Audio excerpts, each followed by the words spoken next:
Welcome into Flag for Discussion, episode 67 for Monday, February 16th. My name is Farbod Merkazi, here as always with Jace Hatfield. Jace, Valentine's Day has passed. It's now another day for another hodgepodge of a show for us. We got so many topics to plan, but I just want to ask you real quick, how was your Valentine's Day? Are you a chocolates and flowers kind of guy, or what did you do for the fiance? I did flowers and a card, and then I also did a gift. It's like a crocheted flower pot with like lights in all of the flowers. You can like turn it on for her desk and her nightstand when she reads. And we went to a nice Italian restaurant last night. We both love Italian food. I feel like for Valentine's Days, we usually go out for a nice dinner. And there's this restaurant downtown Chicago that we've been to for some anniversaries that is very good. So we figured we'd just run that back. It's never failed us. Good wine, good Italian wines, good homemade Italian food. It was delicious. It was a good time. We had a little bit of a late reservation, so it was a longer night than either of us are used to. But, you know, it's Saturday. It was Valentine's Day. Might as well have a little fun with it. See, I wasn't going to peg you as the guy that was like, Valentine's Day is a fake holiday perpetrated by the card companies. But I was wondering. I didn't know for sure. But what was on the menu at the restaurant? So we split some stuffed mushrooms to start, and then she went with this like ravioli that was, I really liked my dish. Her ravioli was definitely better, but that's a compliment to the ravioli, not a diss. I got like a pork shoulder pasta ragu, which was also delicious, but that ravioli was otherworldly. And then we split a bottle of some wine from Tuscany. The red wine, delicious going down, but the late night glasses of red wine, you feel it when you wake up. I'll tell you that. It's worth it though, but I felt it, you know. I think that's a sign. I think our bodies are knowing that you and I are turning 27 pretty soon here, and it's like kind of turning into that a little bit, like 3 or 4 glasses of red wine, and it's like you wake up and like, that's it. It's all it took for me to feel like this. But what did you and Morgan do? Because I know you had a great home cooked meal. Yeah, no, I made dinner. Morgan was in charge of, did I just dox her? Did you dox her? Well, my fiance was in charge of. I did dox her. I'm so sorry. That's okay. She was in charge of the apps and the dessert. So she made some shishito peppers and some just cheese curds for the appetizer, like a lemon garlic aioli. And then we had some ranch and horseradish, obviously, on the side. I did promise you that we'll get you the shishito pepper recipe, but we kind of did the opposite. We stayed home, and then I made steak, some roast mushrooms, some smashed fingerling potatoes, and some arugula salad. It was delicious. But I will also say this: I have a love-hate relationship with red wine. Did you know I'm technically allergic to red wine? I did not know that. I'd seen you drink red wine, so. Yeah, no. So at risk of this becoming a lifestyle podcast instead of a college football podcast, but I'll explain it real quick. When we were becoming citizens of this great nation, we had to take a genetics test or whatever to make sure we were our parents' kids, because we were going to gain it through our parents who were getting it. And it revealed some like extra allergies. And for me, the doctor just basically told me, no, try to limit your pinto beans, your blueberries, and your red wine. And I was like 10 at the time. So I was like, I have pinto beans all the time. I have blueberries all the time. What do you mean I'm allergic? And obviously I didn't have red wine all the time, but the doctor was like, it's not going to kill you, but your body's not going to like it. But for a long time, I was fine with red wine until, I don't know, my fiance drinks. She loves her wine. I'm not like her family's big into wine. We're members at wineries. They can handle their wine really well. But to your point about the 3 to 4 glasses, last night we were on our second bottle, and I poured myself a second glass of that, and I poured her a second glass, and I was halfway through that, and I was like, okay, my body's starting to feel a certain way that if I drink any more of this, I'm going to feel terrible. So I just turned to her and was like, darling, I love, would you like the rest of my wine? Because I was like, I can drink it. I shouldn't be drinking the rest of this. Did you switch over to something else? Was that when the bourbon got cracked, or little IPA? No, I know you like your California IPAs. I love my IPAs, but I've also learned that if I'm going to switch to anything, it's going from liquor to beer. I'm not going to switch multiple, because I think after I turned 24, when I started switching to multiple different types of alcohols, my body really doesn't feel good in the morning. Eh, No, I started the night with a martini. So once I went Okay. from martini to wine, I was like, probably not a good idea to have anything else. So I we finished our show and then we went to sleep. It was a great Valentine's Day. That's the smart that's the I'm turning 27 this year choice, not the I'm 21 choice. So I respect that. Yes, that's the I have a couple grays starting to come in choice. That's the I have to start paying attention to like my 401k kind of choice, you know? I got a great podcast to put on the next day choice. I like it. Yeah, I was like, I gotta work on the rundown in the morning. All right, Jace, before we give out our socials to the lovely people, I kind of put together 5 doors for us to go down. I'm gonna let you choose. The only rule here is door 2 cannot be the first one. Door 2 has to be the second or third or whatever. So we got 3 of the doors. You don't know 2 of them that I have blacked out in our doc. What door would you like to go down? Let's start with door 3 because I'm very curious about what's behind door 2 and 3. And I can't do 2, so we're doing. All right, door 3. Let me open that up.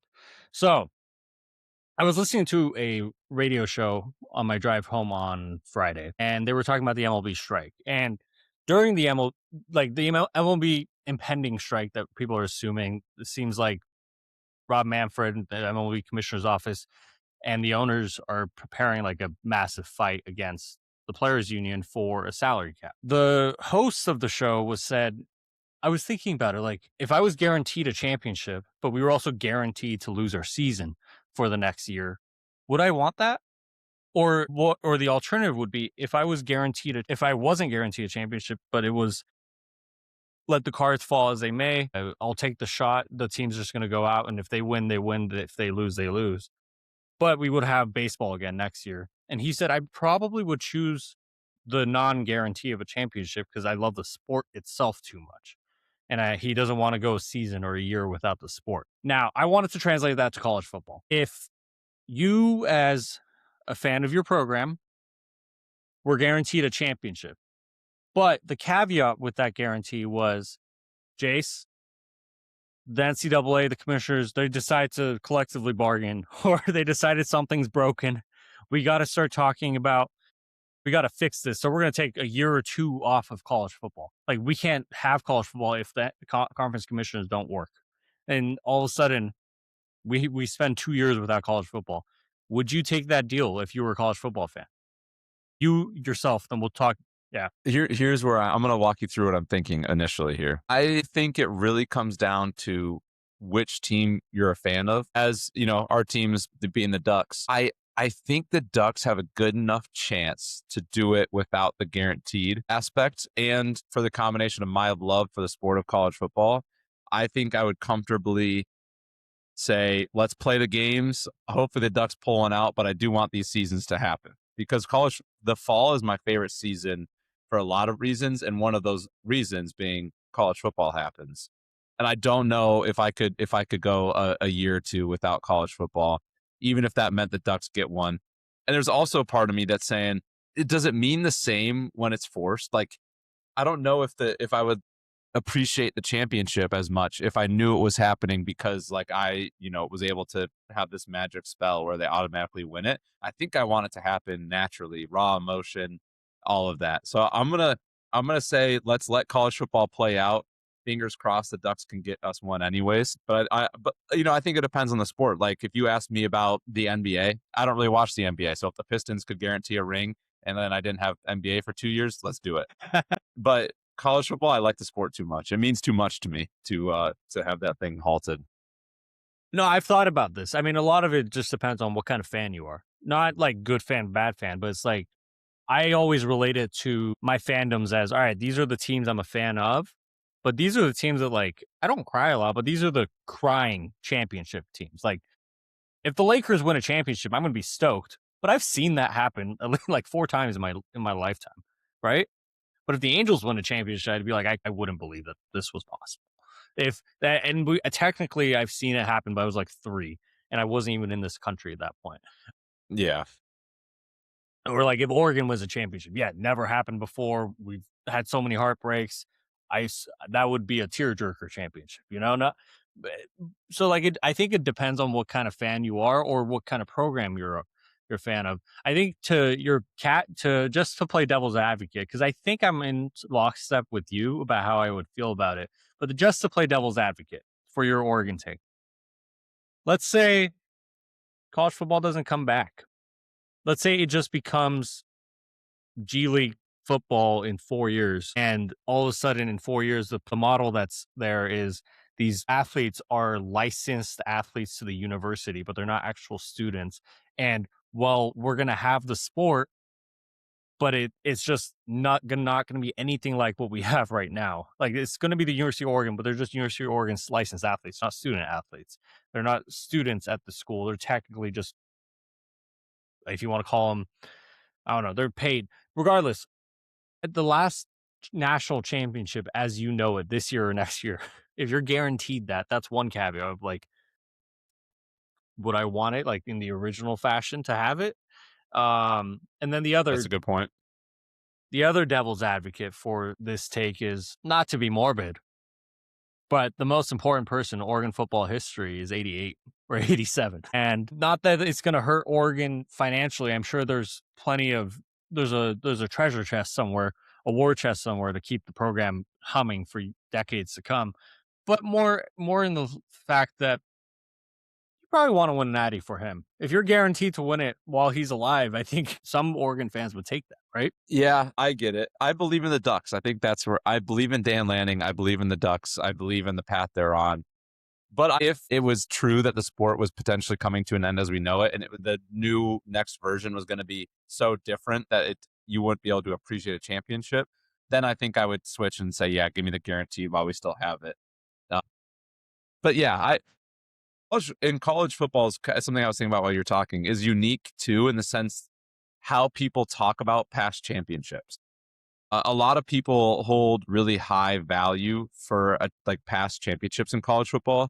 But if you talk about even other college sports, like college basketball, I've seen, people say, well, my team won a championship in 2018. And people are like, yeah, dude, that was 7 years ago. Like, who cares? It's funny because college football teams who haven't won a championship since 1936, they hold so much pride in that championship. And like that is their lifeline, is that 1936 championship. So I also think like, I wonder, because that was such a different form of college football than it is now. So do I even if we didn't win it in this form and it was in the next, I think I would be okay with it, because I've seen so many fans just hold on to any championship that they might potentially have claimed, earned, whatever year, that I think I'm okay with them winning, not the natural one, or not in like the sense that we know it. I should probably say there is no news about college football coming to an end or there being there being a stoppage of play. So I'm not saying that that's not the reason of this conversation. I was just more so, I thought the topic was interesting. Like, if you think about it, and this isn't to disparage any programs, but I think Oregon would be so great because they've never won one. But to your point, despite never winning one, they are always going to be in lockstep of they're going to have a chance every year.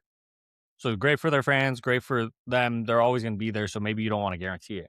But I guess, and okay, we'll use Logan's team, Iowa State.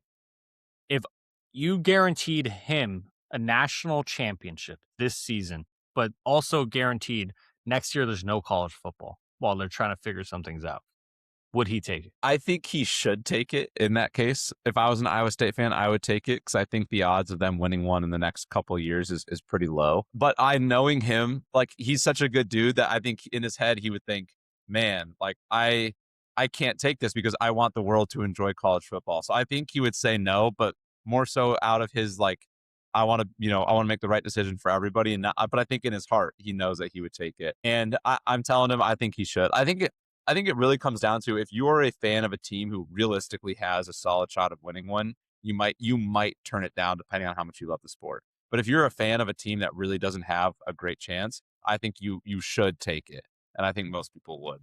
All right. So where's the line? Like, is it like Delaware should take it? No, I would say the line is like, if you are a middling Big 12 ACC program would be kind of the line for me. Like, I think anyone in the SEC and the Big 10 should probably say no, because as we've seen with Indiana, you can if you are in one of those big conferences and you have wealthy donors, you can flip the scripts almost. No, I'm not saying Indiana is going to happen all the time, but it could. Whereas I think if you are like Iowa State, unfortunately, or if you are like Boston College, I don't think those are programs that are particularly going to be powerhouses year in, year out. I think best case scenario, they're a window program. I don't think either program has a window in sight that they're looking at for a championship. And when you're in a dark room like that, I think you just take it if you can get it. I completely agree with you on that.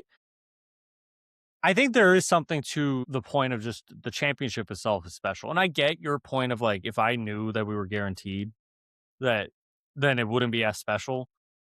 But it's a championship, right? And history is written by the victors. Like people use that year and that win as like so much fun, but also you use it to be like in the lineage of, like you said, in football is like, no, we won the 1964 national championship. We're so important.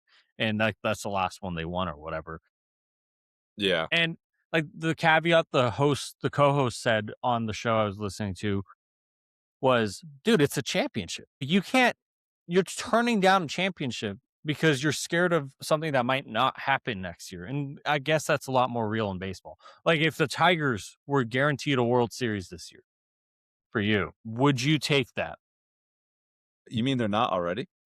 I'm just kidding. I mean, I would. I'm kidding. I would take it for the Tigers because they, similar to Oregon, have given me a lot of heartbreak, and a lot of people don't. Tigers are like Oregon football is my 1A. I would say like Tigers baseball is like my 1C. All right, there's 3 teams I have up there. Michigan State Spartans basketball is probably 1B there, but like Tigers baseball has been my lifelong. Me and my dad watch almost every game of Tigers baseball in my life. Baseball is the sport you and I played in high school and everything. Growing up, that's what we played. Like Tigers, man, I would take it, especially because unfortunately, I think the Tigers years, Scooball is going to be in a Yankee or Dodgers jersey a year from today. So I think we got to take it now while we can. how about that one? I know that's a whole nother subject.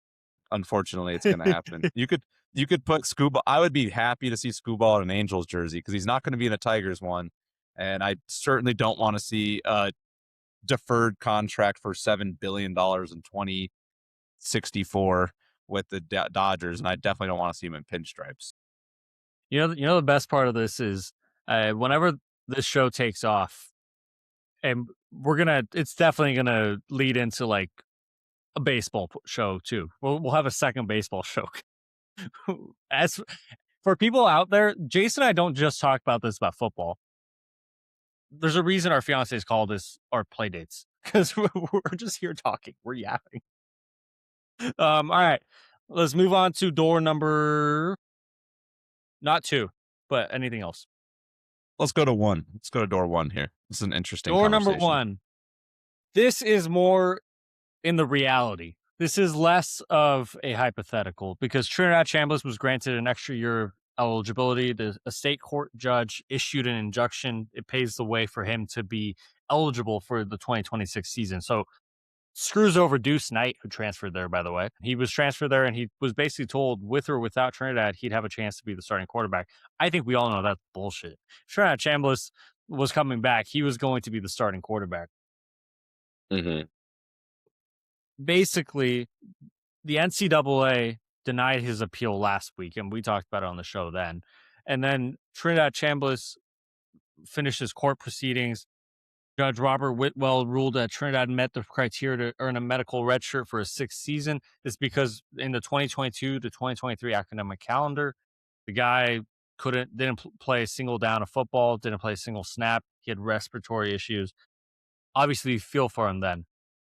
Screws over Deuce Knight. I made the argument last week is like, when is it time to just go? Like, not saying don't chase your dreams, not saying don't keep developing in college, but it poses a bigger problem in college football than we realize, I think. Yeah, absolutely. Did you see the Montana? 9 I don't remember years? his name, but the Montana player, 9th year. Yeah, I think you're absolutely right. It poses a huge issue on 2 fronts. Number one, the more targeted issue is what is and what isn't eligibility, because Diego Pavia's played however many years of college football. Now we're going to get Trinidad his 6th year. Carson Beck had played 6 years. This Montana guy's going to go on year 9. Joey Aguilar's fighting. Joey Aguilar started his first college football game in 2018. He's trying to fight to be able to play in 2026. So we're having this whole conversation. Eligibility is a big issue, and then the bigger issue, which we'll talk about later, is what does NCAA's rulings even mean anymore?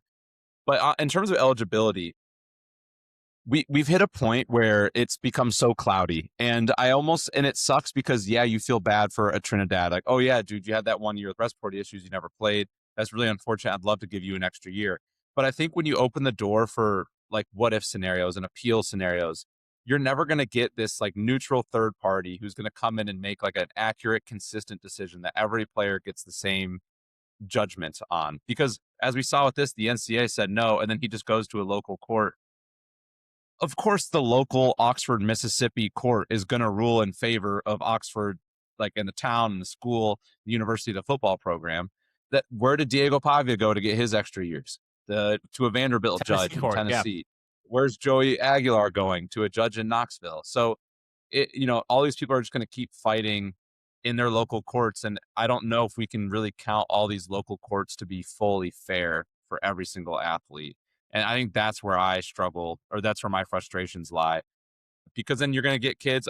I know it's college basketball. If you remember when Nafle Dante got denied a fifth year to play at Oregon, well, he missed an entire year with a torn ACL, and he got denied that as a medical redshirt season. And then I can't remember who it was, but someone from Duke who missed like 5 games and played at all the March Madness tournament, he got given an extra year for medical redshirt. So it's just incredibly inconsistent depending on where you go and who you get as a judge. And there needs to be like a firm law that is just, you get 5 years. You get 1 red shirt, however you want to use it, and then you get 4 years additionally. And I hate all this extra crap that's now getting into play, because at what point to start playing for 15?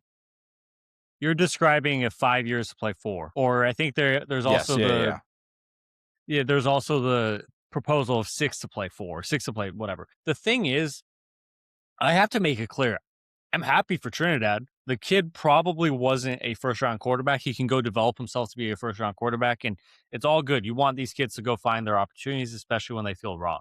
What I don't understand is, how does he get a 6th year? Because the NCAA denied him a bunch, and then because he chose to go to court, and I don't think the courts are corrupt, but probably got a bit of a lenient judge because of the demographic that the judge was from. Because the judge granted him the injunction, now he's allowed back. 1, what does the NCAA do anymore? That's a big part. 2, how does he get it? But like Owen Heineke, who was not granted the 6th year of eligibility because he played 15 minutes of college lacrosse at a different university, and he genuinely needs that extra year to put himself on the map to become probably a higher draft pick, to develop himself, to grow even more in football. But he played 15 minutes of lacrosse, so it burned his eligibility in 1 year.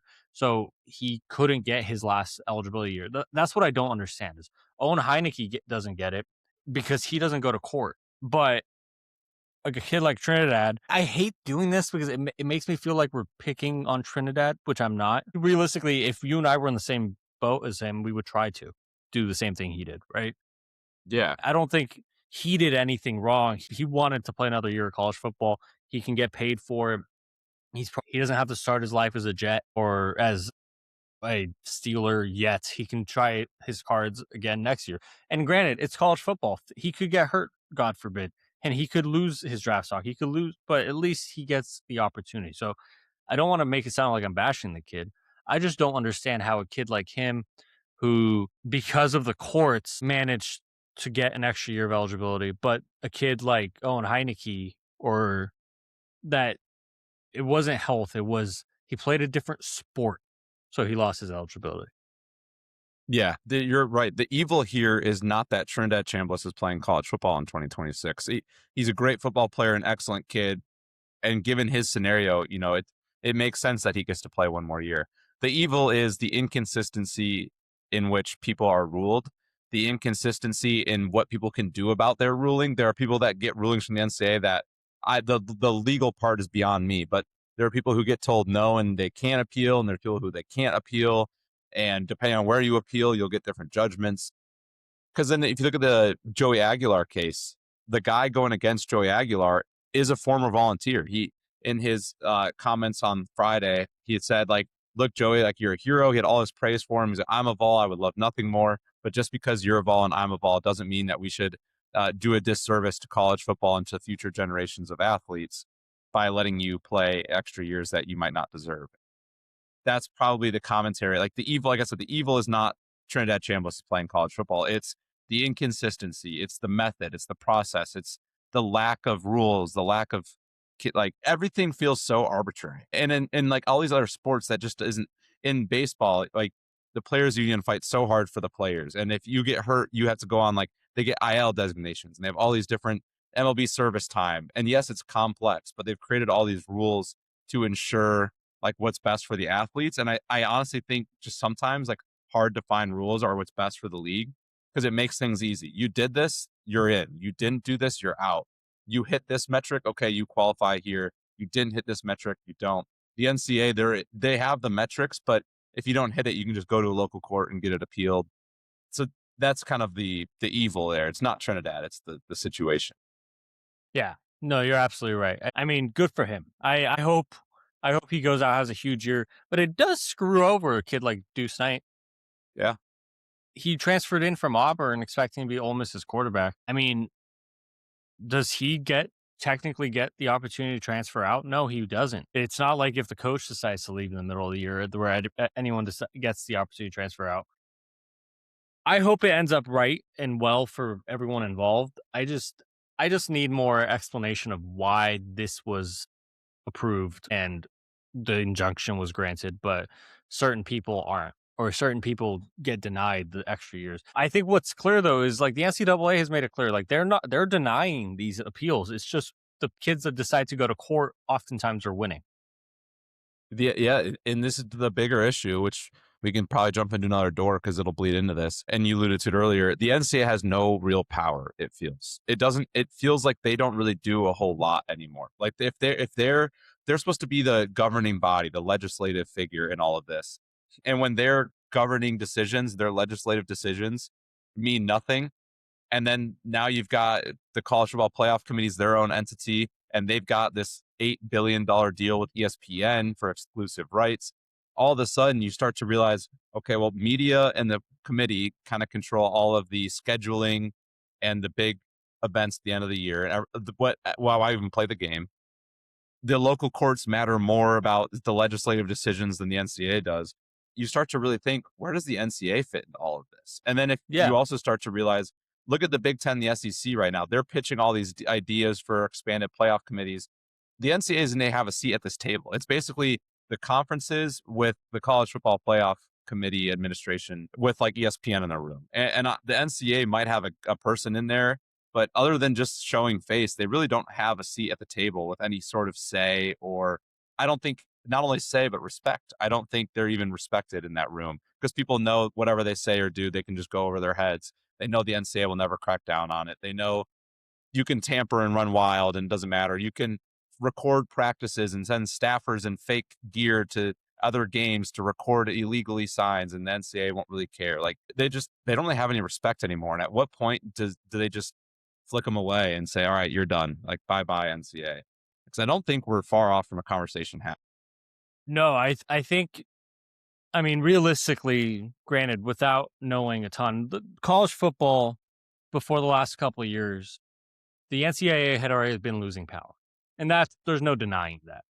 But what I will say about that is in them losing power, programs, conferences, and teams found them still useful to be as their parenting body because they serve as a legal arm. They protect you.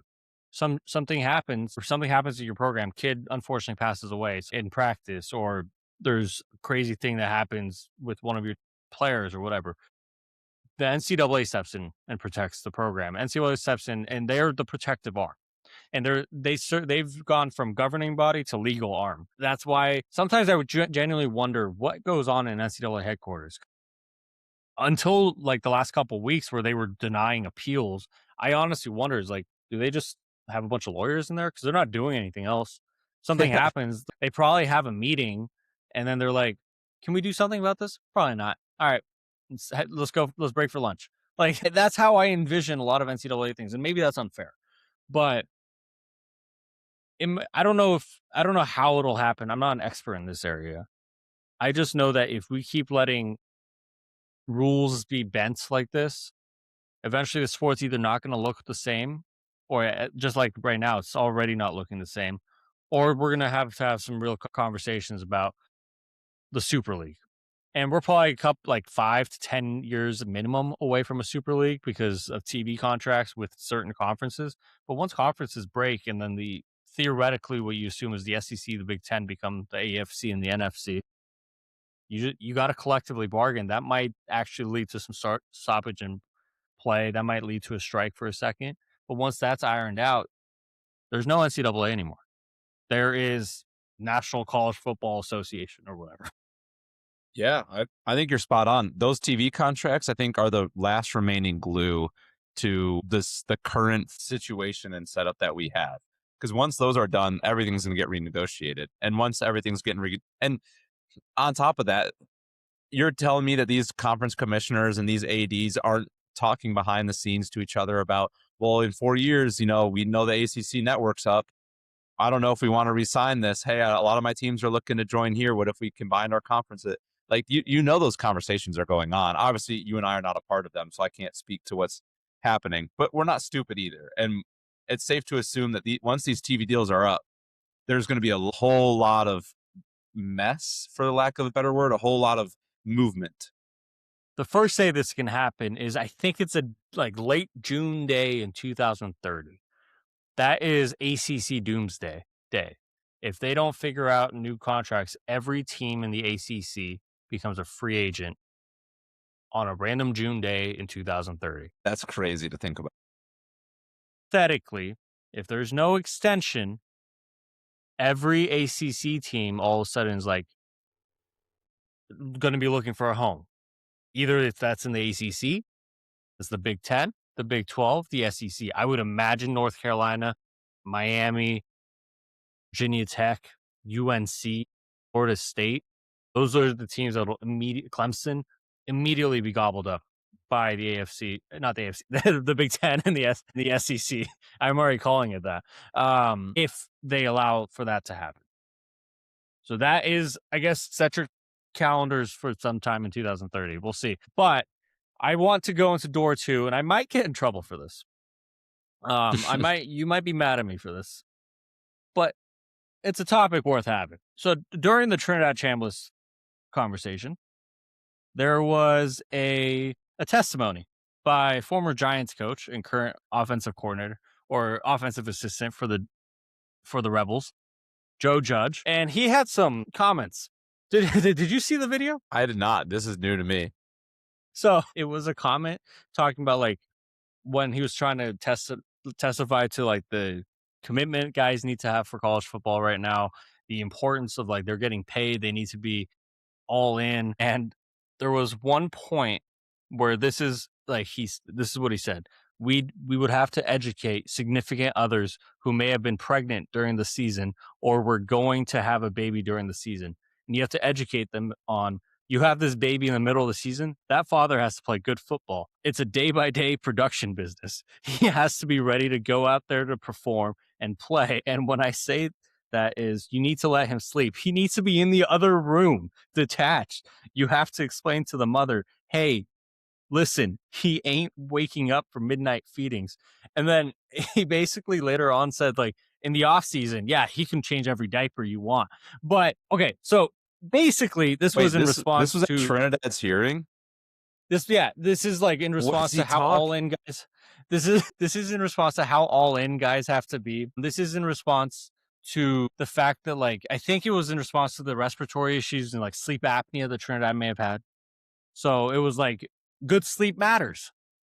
So he was using all of that as a reason of why the conversation he has in the NFL, and I guess they're having in college football now. Later on, he I want to get your take on that, but recently he backtracked on X saying some of my comments from Thursday have been taken out of context. So I'd like to provide some clarity. In a discussion about Trinidad's sleep apnea, I was trying to point out the performance that the NFL places on sleep for recovery and performance, in addition to the education of balancing the family dynamic during football season. These are discussions I was a part of at the professional level based on from veteran players based on their own experience managing some similar situations. As a husband and father, I understand these challenges firsthand and would never diminish the commitment to family. Bro, Dude, it feels like he had this take on something completely different and then got a chance to speak publicly and was like, I'm just going to take advantage. What everything he said makes no sense in the argument of why Trinidad should be given one more year to play college football. Not one thing he said makes any sort of like movement. Yes or oh yeah, you know what? You're right. He should play or he should. What a ridiculous. Was he on drugs? Was he drunk? I mean, that makes no sense to say that in that context. That is just a ridiculous thing to say in so many ways. Also, like not only okay, I'm gonna do a Stephen A thing. I'm actually gonna break down. do it. I'm gonna act like this was a thing to say. The idea of like his job is too important, so he doesn't have to take care of the kids is crazy to say. Like, man, if you like having a kid is a choice that you make. Like, if you're making that choice, that is not fair of you to say like, oh yeah, like your husband shouldn't have to do any of this. Like your wife should do all the work. Like it's a crazy thing to say on numerous occasions. That's a big reason. But more importantly, there is no context overlap between Trinidad's hearing of if he should get one more year of college football. And for context, Trinidad doesn't have a pregnant girlfriend or wife or a kid. So like this isn't like a useful conversation for him at all. So like it's just sort of what a ridiculous comment. He had to have been on something. And I love how his defense, like, this was taken out of context. Dude, there's no context in which this makes sense to say, unless the hearing was like, who gets credit, like, who, like, if he had a kid, but that's not what happened or what is happening or what the conversation is.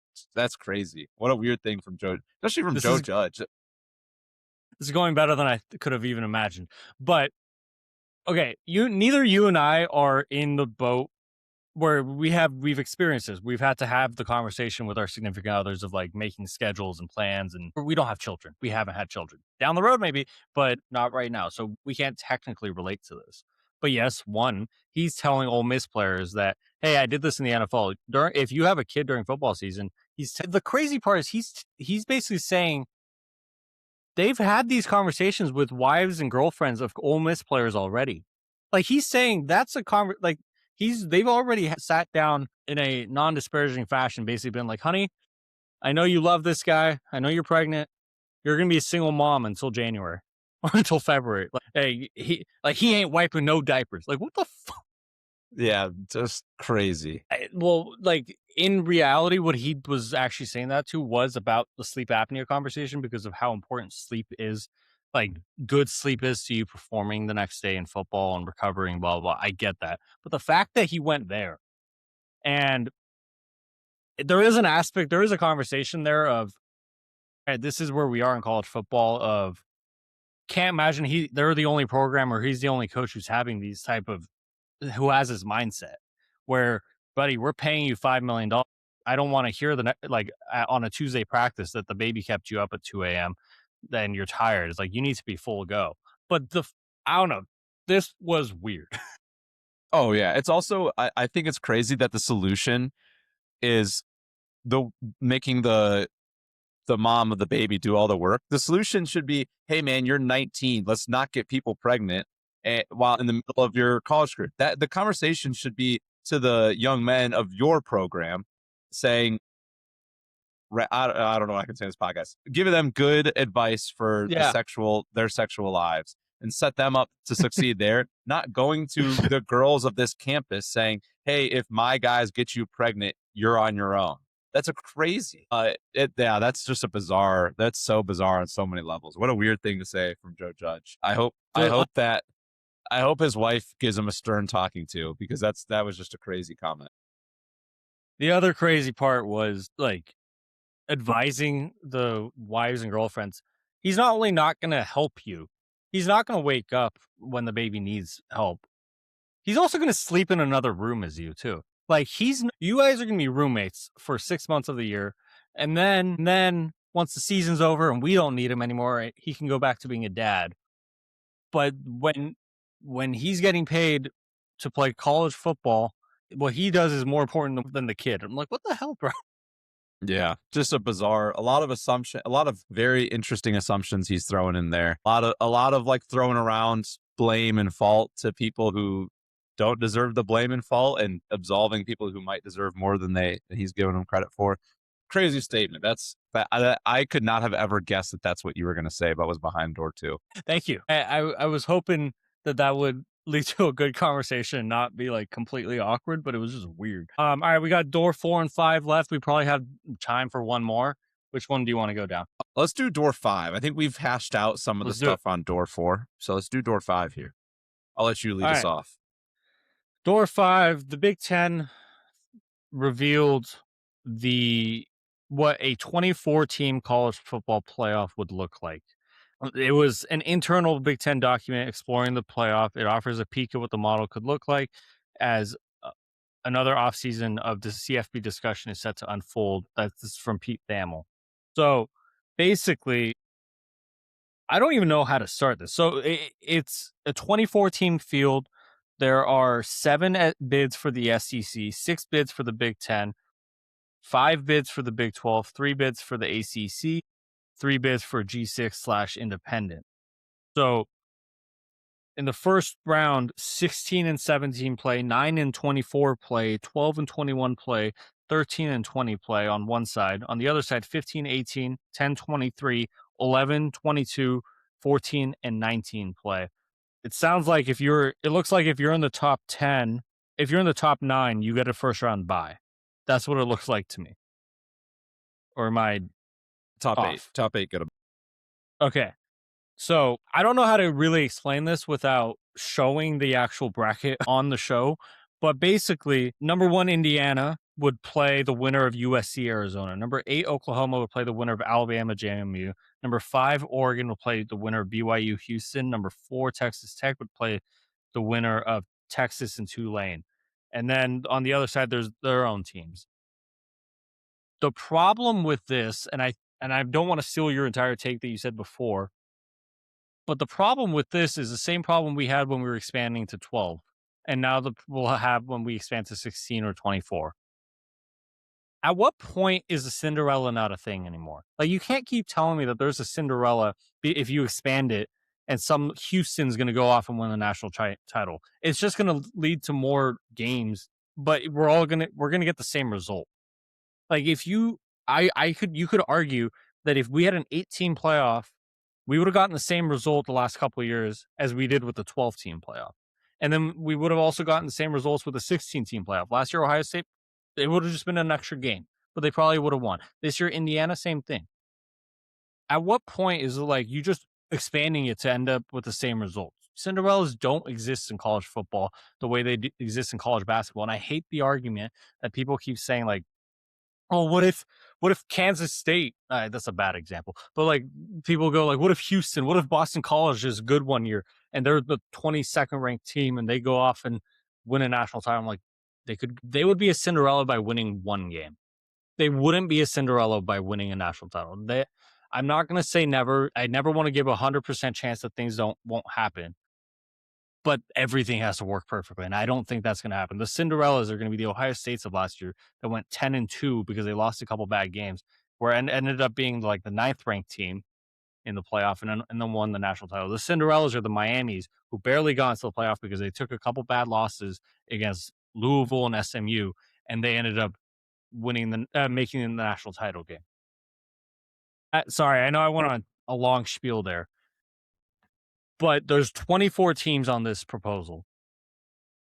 How do we feel about this? Because it pisses me off thinking like this is any better than the 12-team playoff that we already have.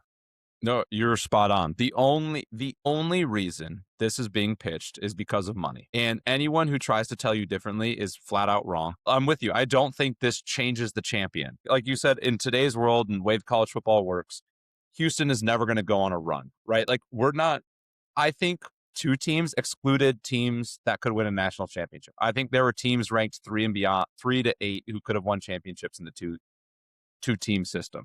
So we go to a 4-team playoff. Okay, I thought that was pretty good. There were a few years where the teams that finished like 5 and 6, we all kind of felt, oh, these teams, man, they kind of deserved a shot. They were just as good. 8 would have been perfect. In my opinion, we're never going to have a scenario where someone not in the top 8 is truly the national champion. I think the top, because Ohio State was the 8 seed the year they won it. And I think that's as far back as you could ever get for a team winning a national championship. I think 12 was already a little overkill. Anything beyond 12, I think, is purely for money, and money as in to have more big games, more televised championship games, more televised playoff games, more money for conferences because they have all these teams playing in uh, playoff games. Like there's no actual legitimate football reason, fan enjoyment reason, betterment of players or teams reason to do this. It's purely financial, it's purely transactional. And I think seeing a sport you love go down the path of how can we milk every ounce of it for money is just a very depressing thing to watch happen. And this 2014 playoff is exactly that. Because I'm with you. I mean, just looking at this, I don't see a world where we don't end up with the same 8 teams that we got in the 12-team format. Indiana's going to be the winner of USC Arizona. I think Alabama beats JMU. I think they beat Oklahoma again. I think Oregon destroys either BYU or Houston. I think Texas Tech takes care of Texas and Tulane. Georgia moves on. Ole Miss, Notre Dame's the only one that I think maybe beats Ole Miss. I think Miami, Texas A&M, Miami moves on. I think Ohio State moves on. Like we end up in the same spot. Yeah, it's the money thing. Every single time something goes down the route where they're just purely making decisions on how we maximize money, the quality gets worse. The product gets worse. This completely dilutes the regular season. There are teams that lost 4 games in the regular season on this list. The regular season becomes useless. It doesn't even become like you don't even need to watch it anymore. Your team can comfortably lose 3-4 games and still get in the playoff. Big games that used to really matter because you win, you go home, or sorry, you win, you go to the playoff, you lose, you're out. Those are useless. Those games become meaningless. That Oregon-Ohio State game in the 12-team playoff, it had insane stakes, and it felt like it was a national championship game. It didn't even end up mattering because Ohio State made it to the playoff. And I remember that was kind of our first year dealing with the 12-team playoff. So a lot of people were like hyped for the game, but also Ohio State fans like, we'll probably be back. And they were. In a world where 24 teams are in, the way we've seen it, I don't even care about half of my schedule because you're going to beat 4 or 5 bad teams. You'll probably handily beat the 3 or 4 middle tier teams, and then the 3 or 4 good teams you play, it's not even that exciting to watch because if you win, it's fun, but if you lose, it's whatever. I think this really diminishes the quality of the sport from the fan perspective. The only people that win are TV networks and the people who benefit from TV networks getting rich. and I don't think. Look, I don't think people realize this, or like you and I do. A lot of like some of the talking heads who talk about college football do. A lot of college football fans who are just smart college football fans do, and I think that's a lot of our listeners. I don't think people realize that like you fell in love with college football because of Alabama LSU on Saturday, October 12th. You fell in love with college football because of Oregon USC 2009 or 11. You fell in love with college football because Florida State and Miami play in November. You fell in love with college football because of the regular season. And I'm not saying that the playoff and the national title game doesn't matter. I was having this conversation with one of my buddies the other day. And forgive us listeners, we know where we went to school, so this is the conversation we were having. The 2019 Rose Bowl win is the last time we'll have a traditional college football win. The traditional college football ending of a season. You go and win a Rose Bowl, season's over, you feel great about your season. You're looking forward to next year. Right now, if you just make a bowl game and you're a national title contending team, and you just had a bad year, so you just make a bowl game, that does not that you don't feel good about that season because you're like, well, all this like we should have made the playoff, or like we were talking about getting merch for the playoff games, like Oregon won the Orange Bowl. I don't know how many people are buying Orange Bowl merch because of the bad taste of their mouth for the next week when they just got destroyed in the Peach Bowl, you know? So it's like the concept of like those massive bowl games are ending. 2019 was the last time that I think as Oregon fans will have that. So now it's a matter of how do we make these games good? Like the playoff matters, I get that, but like there's so much that matters more about why you fell in love with college football that I feel like you're just diluting, like you said. I mean, don't get me wrong. I'm looking at the 2014 playoff. The games in the first round look fun. Like Utah, Michigan. I want to see that. Miami, Iowa. That sounds kind of fun. Notre Dame, Georgia Tech, Vanderbilt, Virginia. You get Texas, Tulane. Like the only one that doesn't sound fun is probably Alabama, JMU. But USC, Arizona. That could be, the first round games could be fun if it's like 11, like if it's like November 30th. But if you're starting these games December 15th and you're telling me my national championship games like the week before the Super Bowl, then I'm out. I'm completely out, especially to fit the 24 teams in there. I hate the idea of diluting the regular season as much as they are in this.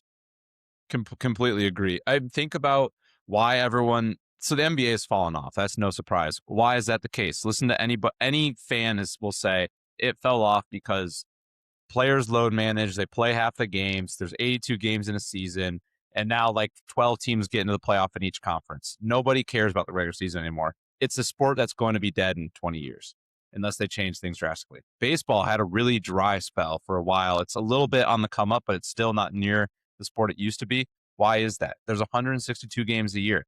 People really felt like, I don't really need to tune in until August because that's when you kind of find out who's going to be in the mix. But if your team's not in the mix by then there's no reason to care. That's a sport that's struggled in that regard. Football has always been pretty fortunate to have a built-in short schedule. And that's been part of the beauty of the sport. And when you dilute, it's not because we're diluting it by adding more regular season games, but when you pump the amount of teams in the playoff, it lowers the threshold, which makes it meaningless. And my favorite memories, some of them are like sad, my team losing, are those like when Oregon played Stanford and you had those Andrew Luck years and Christian McCaffrey years at Stanford. And the Scooby Wright years at Arizona. Shout out that linebacker. I wonder what he's doing in life now. When Oregon played those teams or when those teams played each other, that was like, for me as a kid, that was must watch TV.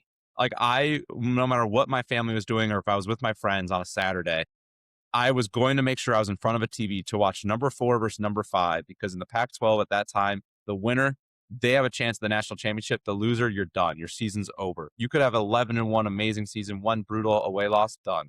That was must watch TV, and it was so entertaining. And with this, it's half these games are going to be like, I don't care to watch. You know, even like the games like Iowa, Oregon. Look, I'll stick with Oregon because we know that was a fun game to watch as a fan. Fans are going to watch their teams. But as other people are watching that game, like, oh man, if Oregon loses, that's exciting. Might knock them out of the playoff. Iowa would be in it. The thing is, in the future, those implications don't exist.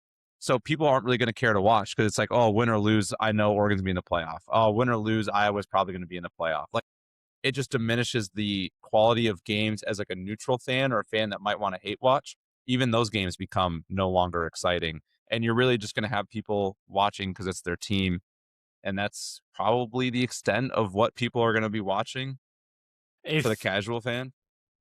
I'm not an expert on ratings, but what I do know is what the response to what you just said would be is, well, the difference is that college football's ratings are up right now. Yeah, ratings are a rolling reflection of the decisions you made. They're not a direct reflection, immediate reflection.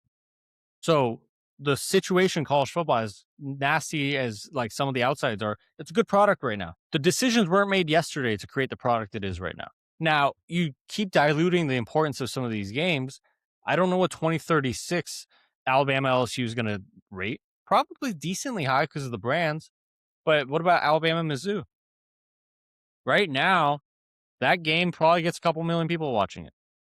If you have a 2014 playoff, maybe you'd be lucky to get 1 million. Then the value of your sport goes down.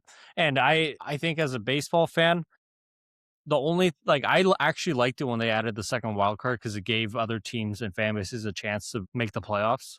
But I think the thing that people keep forgetting about this isn't baseball. In baseball, you get a chance at the dance, you have a chance to win it. In basketball, you get a chance at the dance, you get a chance to win it. Football is different, guys. But JMU is a really well-coached team. JMU's a really a really talented FCS team. They got a chance at the dance. And yes, they played Oregon. You could make the argument if they played like Alabama or someone else, it would have been different. But they didn't have a chance at the dance. They didn't have a chance to win the national title game. The body types, the physicality, the overall talent level of FBS football players, but FBS college football playoff players drastically different than JMU. So that's something I don't think people get. Is like they're like, well, if you expand the playoff, that's good for the small teams because then it's not just going to be the Clemsons, Alabamas, Ohio States of the world winning it every year. Well, it will be. It's just that list is going to be 9 teams instead of 4. It's not going to be 50 teams that can all of a sudden win the national title. Absolutely, 100%. We're diluting it. Also, I think we dilute the like quality of playoff games by doing this. Like you said, if the playoff with 24 teams, the playoff's going to have to go for like 4 to 6 weeks.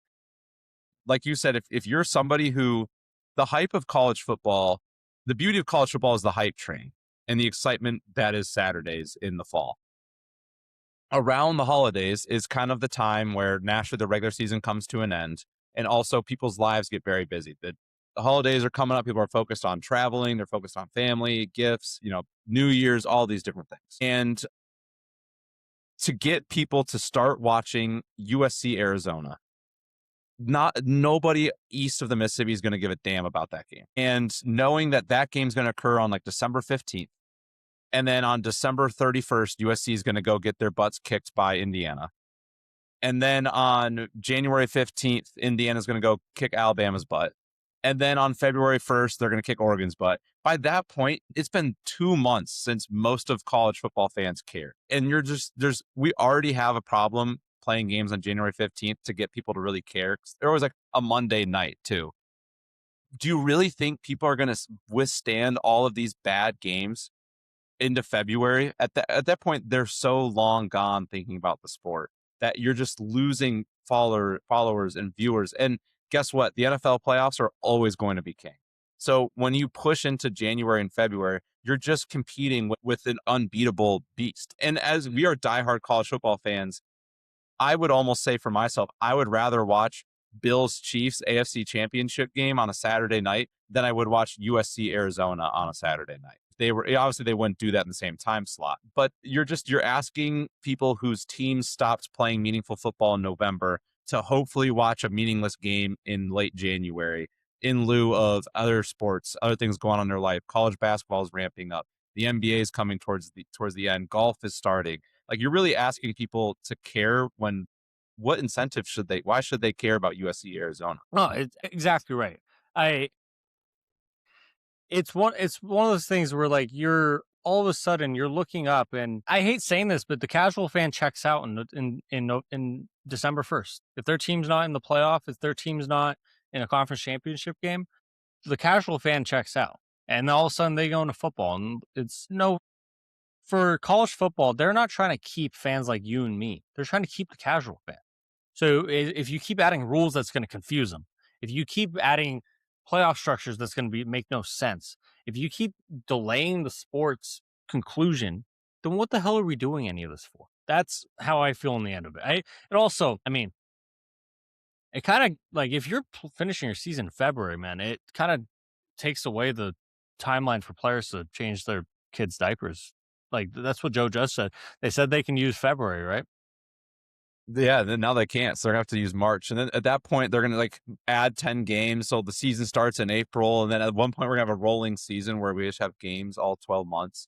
And I hate to keep dogging on the NBA, but I think it's a really good example of what happens when you do exactly what you said. You make too many rule changes, you adjust things every year, and you keep tinkering.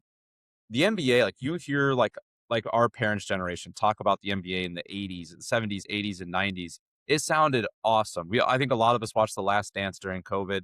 The NBA seemed like on top of the world, super cool. And then they started making all these changes. They started making all these rule changes to the schedule, changes to the playoffs, in-season tournament happens, load management becomes a thing. And then all of a sudden, nobody can keep up with the changes. And now we're at a point where, as someone like at the high school lunch table, we used to talk about the NBA. In college, it started to fall off. I'm at a point in my life where, other than dogging on it and joking with friends, I don't know anyone that like seriously sits down and like gives the NBA a full, college try and a full watch and really cares or talks about it, because exactly what you said, a lot of rule changes, a lot of, changes to the sport and the schedule. It's to the point where it just diluted the quality of games. And I think that I don't want college football to become No, so here's the deal. I think there's a right and wrong way to do that. And I may disagree with this, might be the first time I've ever disagreed with you, but I think the NBA talent wise right now, millions of miles better than it was in the 80s. I think a lot of the people who give you the hype on how basketball was in the 70s, 80s, and 90s, I think they're nostalgic. They're talking about their era of falling in love with the sport the same way we're going to talk about football with our kids in 20 years, or 10 years, 15 years, whatever. I will say though, the NFL changes rules every year. Baseball has been changing rules every year. There's a right and wrong way to do it. But the NBA has created an era of like a me first movement for the players that also turned into a social media era. It also turned into ring chasing, the count your rings era. And that's one of the reasons that like the players became bigger than the teams. The players became bigger. LeBron became bigger than the Lakers. It's more important to talk about what LeBron does than like, buddy, you're part of the Lakers. But like some of these guys became bigger than their brands and the organizations that they represent. No one is bigger than the NFL shield. No one, Patrick Mahomes is big. He's not bigger than the Chiefs. Josh Allen's huge. He's not bigger than the Bills because he's part of the Bills team. The NFL, MLB, they make changes rules wise, but they do it to better the sport. Basketball makes changes rules wise or makes changes to the All-Star game. They keep tinkering and it's gotten more confusing. And it's allowed fans to go dive into the count your rings culture even more. And that's why people are just losing interest in the sport. There's a reason why, like, starting in June, in the April, in the NBA, during the NBA playoffs are awesome basketball. Like, anyone who hates on the NBA, when they watch that, they're like, that's amazing. That's so much fun. But they're like, why is it two different sports? That's why the rule changes have really hurt the NBA. I think in general, you're right. Like college football, just like where college football is leading into the NBA side of it, is that their rule changes are confusing people. Their rule changes appear to have no backbone of why are we doing this? And their rule changes also, like college football, not that paying players is wrong, but players are becoming bigger than programs. Players are becoming important, like because of their rankings and whatnot. And that's when like player empowerment reaches a point where they're bigger than like the sport, then it becomes an issue, you know? So Yeah, go ahead. you make a great point, and I think you're spot on. It's the backbone of the rule. Why are we doing what we're doing? And I think as fans, when baseball made the pitch clock, I thought they did a couple things. Number one, they did a really good job explaining it and saying why they're doing it. But more importantly, it was a decision that as a fan, it was pretty easy to see this benefits me. This benefits me and my friends and my ability to watch a baseball game. It makes watching baseball more fun. It makes it more fun to go to a ball game, watch on TV. Like, I think when leagues make decisions that benefit multiple people or that benefit you as a fan, it makes it fun and it makes you feel like, oh, like they care about my engagement. They care about my fandom. I feel like this is a good outcome and I see why they would make this decision. When you go to a 2014 playoff, you can only make so many decisions that are against the fun of a fan to the point where fans are going to be like, all right, I'm done. And, going to a 2014 playoff is one of those where it's like, it doesn't help me as a fan. In fact, I think it dilutes what I enjoy as a fan. I think it makes the sport less fun to be a fan of. And when those decisions compound over time, at what point do you say, and that's kind of why I talk about the NBA, because like for me as a fringe, I was a casual NBA fan as a kid. I knew the names, I knew who was good. If it was on TV and it was a big game, I would watch. But I wasn't like going to go out of my way and make it like my every night thing. And the reason why I am no longer an NBA fan is just over time, there was enough decisions made where I was like, that's a stupid decision. That's a bad decision. I It don't got see too why they hard would to ever be an do that. NBA fan. It did. And it reached a point where I was like, all right, like it's not worth my time. And the truth is 80% of college football fans are also like 80% of fans of anything in the world are casual or less. And it's a bell curve, right? And you lose, like if you keep making, we go to 2014 playoff, we go to a 32 team playoff. If you keep making decisions, we have super leagues, fans are going to get sick of like, all right, like it's hard to become a fan. It's hard to follow your sport. You're making decisions that make it harder to be a fan of. I'm done. And once you fall off that cliff, it's really hard to climb back up. We saw baseball really save themselves with the pitch clock rule. I thought that was great for them. but it used to be the king, and it's now pretty far down the totem pole. The NBA used to be right up there. That's kind of fallen down the totem pole. The NFL will always be the king, but college football, I would argue, is, in terms of money and eyes, it's number 2. And ratings, you too. don't It's want number to 2. see what happens when you fall down. You don't, and you just, why flirt with that? I think they're playing with house money in the sense that they are kind of banking on, we can do whatever we want for money, because the sport, people care enough about college football that no matter what we do, they'll watch. I think that's the wrong thing to test, and it feels like they're testing that. Beautifully said. Jace, before we wrap it up, we started today talking about Valentine's Day. For the eventual moment that you have children, that down the road, whenever that may be, what would your fiance tell you, future wife, if you told her, yeah, for 6 months of the year, you're a single mom.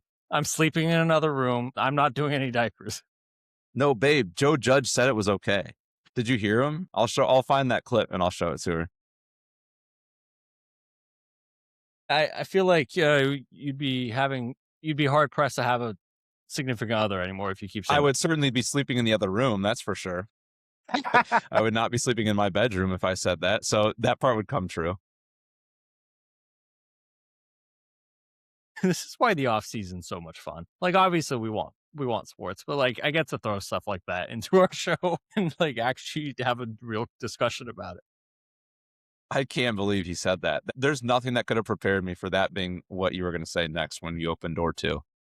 Well, so for people at home, I like darkened, I put it in our rundown, but I didn't allow him to see it. I highlighted it all in black just so he didn't read it. And then I unhighlighted it when we started talking about it. It's like, he didn't know. He was surprised. But the fact that I still can't get over it. Well, if you're at home, make sure I want to hear a couple of things from people who listen.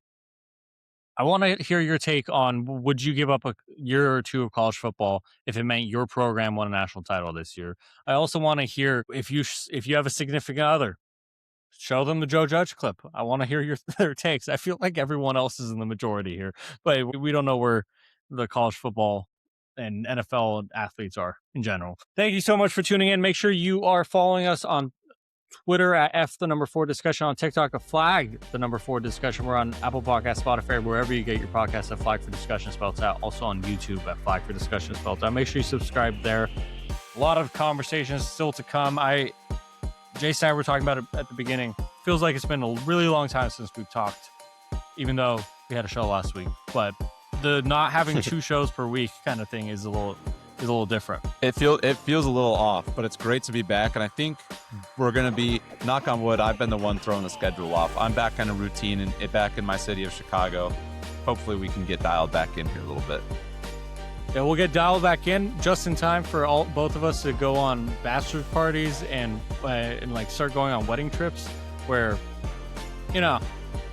we might have to record on the party to get something out. We'll have to figure out some sort of solution, but we'll figure it out.